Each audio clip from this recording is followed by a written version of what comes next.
আসসালামু আলাইকুম। Green Bengal hand পক্ষ থেকে আব্দুল্লাহ আল মামুন। সরাসরি আমি আসছি কালো জিরা ফুলের মধু সংগ্রহ করার জন্য। হ্যাঁ, আমার পাশে দেখতে পাচ্ছেন সব কালো জিরা। আল্লাহু আকবার, অসাধারণ।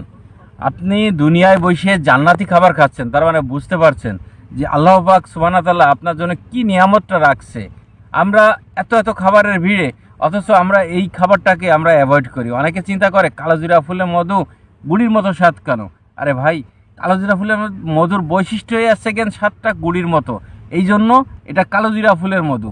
হ্যাঁ, আমার হাতে যে মধুটা দেখতে পাচ্ছেন, এই মধুটা জ্বর, কাশ, সর্দি, উপশমে এবং হাজার রোগের মহৌষধে আপনি খেতে পারেন। বৃদ্ধ থেকে বাচ্চা, মধ্যবয়সী সবাই খেতে পারেন। ইউনিক বৈশিষ্ট্য কি, এই মধুটা সব থেকে বেশি উপকার আপনার শরীরের রোগ প্রতিরোধ ক্ষমতা, স্ট্যামিনার বাড়ানোর জন্য। তো আপনার পরিবারের স্বাস্থ্য সচেতনতা হইলে আপনাকে এই মধুটাই নিতে হবে। আমার কাছে অনেকে সাজেস্ট করেন যে ভাই কোন মধুটা আপনি খান, আমি নির্দ্বিধায় বলে দিই আমি কিন্তু কালো জিরা ফুলের মধু খাই। আলহামদুলিল্লাহ।